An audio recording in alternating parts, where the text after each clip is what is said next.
This is Rostow Ravanan from Alfahive. Very, very excited to share the stage today with Michael Kingston, an accomplished technology leader with an extensive career that spanned many different roles in many different organizations. I'm currently part of the technology leadership team at a global private equity fund called Carlyle. Welcome, Michael. Great to have this chance to speak with you. Thanks very much, Rostow. It's great to be with you today. Great. Let's jump straight in. Would you like to share, for the benefit of our listeners, before we delve into the sort of fascinating world of cyber risk, please introduce yourself and share a bit about your background and experiences in managing technology for large companies? Sure, happy to. Actually, I started my career in the data center as an operator. So you could say I started on the ground floor. And I found that often I had a lot of time on my hands, and so I decided to use that to teach myself how to code, and eventually got into some software engineering roles, and that led me to a lot of different roles across all of the different IT domains, which gave me a good working knowledge of how systems and how businesses work. My first role as a CIO was with LVMH, which is a global luxury goods conglomerate. And while I was at LVMH, my mission was to help build regional shared service centers to serve functions like distribution, accounting, human resources. And so we built out standard platforms and processes and rolled those out globally across the Americas, Europe, and the Asian markets. A good part of my career has been serving in technology leadership roles in consumer products and retail industry, which has helped me build some cybersecurity muscles as these businesses manage very large volumes of sensitive data, which obviously requires an intense focus on cybersecurity. And after serving as the Americas CIO for L'Oreal for 5 years, I joined Carlyle's private equity group, where currently I serve as the portfolio CIO of the Americas. So I work very closely with portfolio companies and our deal teams to help businesses in our portfolio grow and manage risk. Wonderful. I wish I had met you while you were at LVMH. If you had any ability to offer any of LVMH's products at an attractive price, I could have made my wife very happy at that time. But fascinating, Michael. Moving to the next question. As a technology leader with extensive experience, in your opinion, what are the key cyber risk management challenges that large organizations commonly face today? And what would you recommend as approaches to mitigating them? Yeah, that's a great question. I guess I would start with, which I think is probably fairly obvious to your listeners, is that there's just been an exponential growth of data, of systems, of networked endpoints, many of which are not directly managed or controlled by the owners. And so I think it's really forced organizations and cybersecurity leaders and teams to really buckle down to understand, get a full inventory of where their assets are, whether they be data assets, whether they be software assets, hardware assets, network assets, so that they can protect them. And then because this ecosystem now includes partners, since most businesses now don't control all of the processes within their four walls, it's also important to understand how your partners are protecting those assets as well. I think the second thing is just the overall sophistication of attack methods. Of course, you want to put in place tooling and processes to monitor, detect, and protect against those threats, but it's not really a question of if now, it's a question of when in these days. And so that's why I think it's important to put an equal investment in your response capabilities, because incidents will happen. And so you want to make sure that you have a bulletproof backup recovery strategy in your arsenal, put a comprehensive incident response plan together, and make sure that you're regularly engaging your leadership team to practice that response as part of tabletop exercises. I think a third area is the evolving complexity of regulatory and compliance. That's a landscape that is changing very rapidly. It's not only a local issue, it's a national issue, it's a global issue. And so it's important, I think, to work for cybersecurity leaders to work very closely with their legal and privacy teams to co-develop strategies and policies that allow your organization to stay compliant. And don't forget, again, about your partner ecosystem to make sure that they're doing the same thing. I think a fourth thing is to build a culture of security in your organization. Make sure you engage your employees as part of your cyber security programs to create that awareness that will help you protect your organization against threats.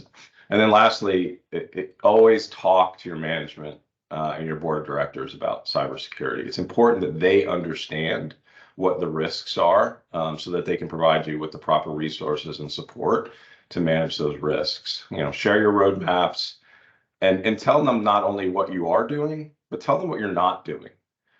So that they can understand, whether or not it's necessary to expand your program, maybe add additional resources. All fascinating insights. Couldn't agree with you more on all the points, but especially wanted to underscore the point about the regulatory compliance-related requirement that you said.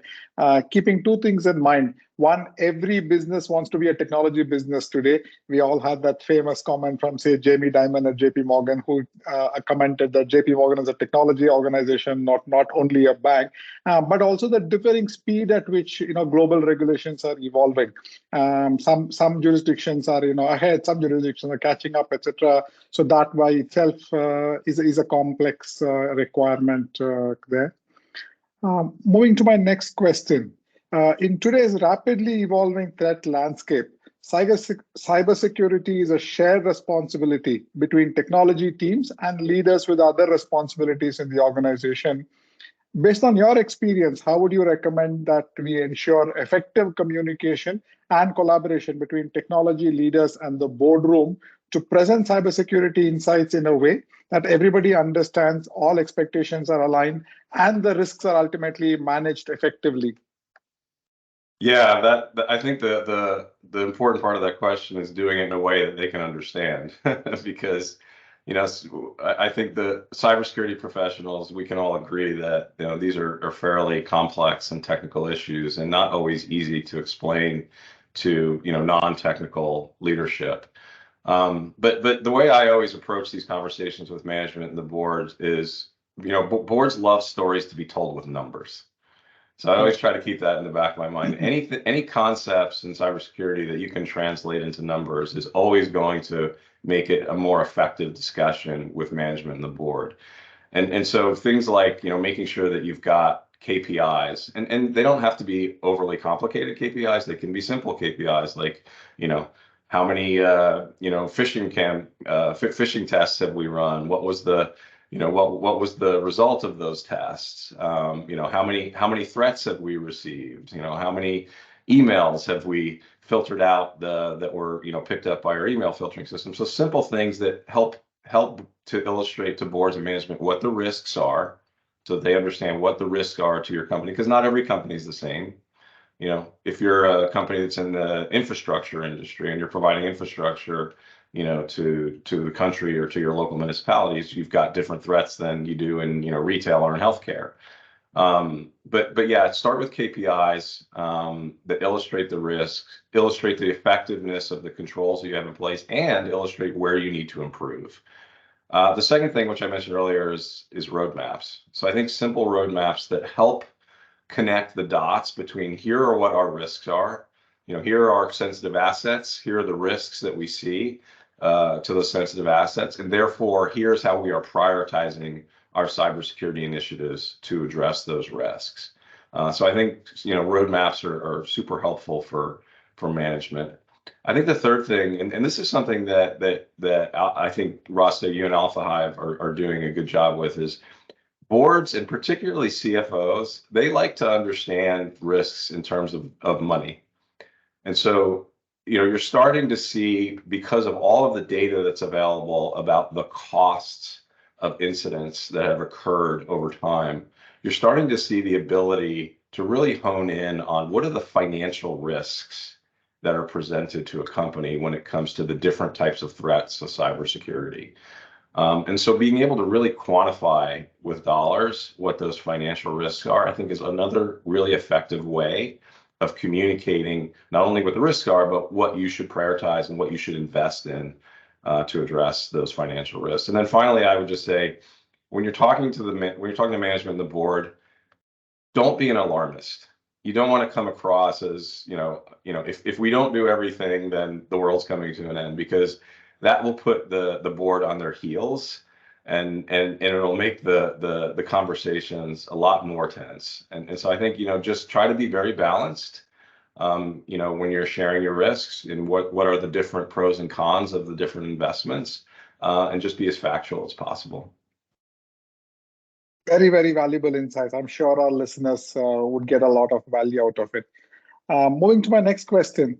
Bridging the gap between technology leadership and cyber risk management teams can be complex. How do you foster a cybersecurity aware culture within the organization? And what measures do you recommend that the organization takes to ensure that technology leaders are equipped to make decisions to protect against cyber threats? Yeah, that's a great question. And I don't have any fancy or tricky answers to this one. I think it's pretty simple. And I like the question too, because cybersecurity is not the responsibility only of the CISO. It's not the responsibility of the IT organization. It is the responsibility of the entire organization. Every single employee is required to make an effective cybersecurity program. So I think the first thing is to make sure that employees are aware. They're aware of the different threats that cybersecurity presents and how those threats may present themselves to them, to the employee. And one of the ways that obviously, good cybersecurity organizations do this is through training. And so I think very frequent training programs. I mentioned phishing tests. I love phishing tests. I can tell you personally, I don't know how many phishing tests I've taken over the years, probably hundreds.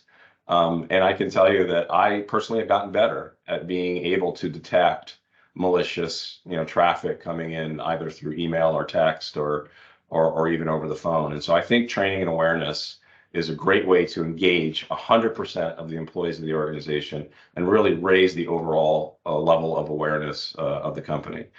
The second thing is recognition.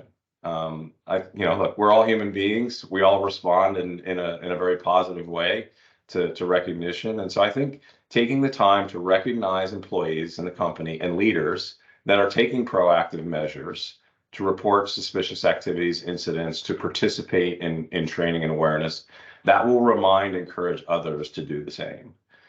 And the last thing is just in terms of communication, talk about cybersecurity to all employees. Don't just talk to yourselves or to the IT organization.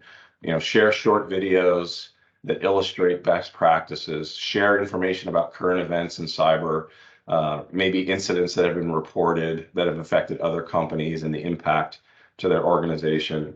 I start my day every day. I get an email in my inbox that gives me kind of the day before's news about cybersecurity incidents and regulations around the world. And it's just a great way to create awareness and try to kind of keep up, if it's possible, to keep up with what's going on in the world of cybersecurity.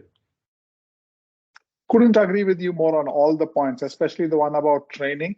I'm also a strong advocate that everybody from the senior most, the CEO or the senior most executives to the junior most person in the organization, everybody needs to go through frequent cybersecurity awareness training, simply because the threat landscape is evolving so dramatically, right? I mean, things that are risks today, we have probably not even heard of them a few years back. And I'm sure more things are being cooked today, which is going to hit us tomorrow. So like you said, kind of continuous training is a key answer, key part of the answer to this problem.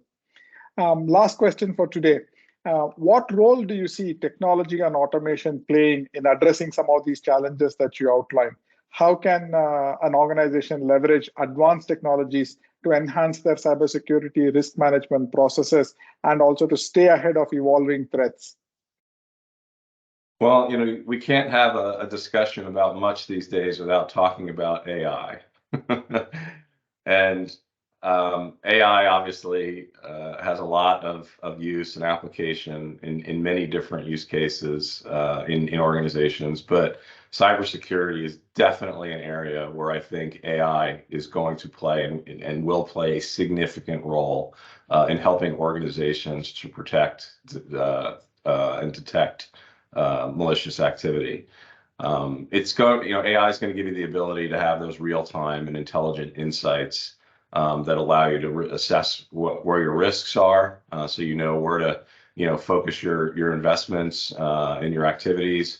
It's going to obviously help you assess when you have threats and detect those threats, and then how to respond to those threats. And so I think organizations should really be thinking now, today, how they are going to embed AI models and AI services into their cybersecurity processes and their cybersecurity tooling.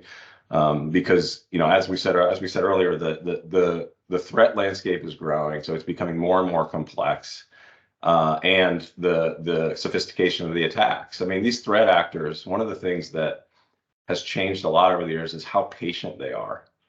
They will be very, very slow and try to disguise themselves, and they may spend years inside of a company's network, moving around laterally across the network, and increasingly hard to detect those things. And so I think applying more technology like artificial intelligence will help organizations be able to at least try to keep up with those threat actors. Wonderful. Thank you so much, Michael. Before we end, a quick introduction to Alfahive. Alfahive makes understanding cyber risk more meaningful. Our cyber risk automation platform is offered as a SaaS solution to help organizations automate assessment, quantification, and prioritization of cyber risks. Our platform enables organizations to achieve efficiency gains and cost savings by automating their cyber risk management decisions. Thank you, Michael. It was great to have this opportunity to chat with you today. Look forward to more sessions with you in the future. Thank you, Rostow. It's great to be with you as always.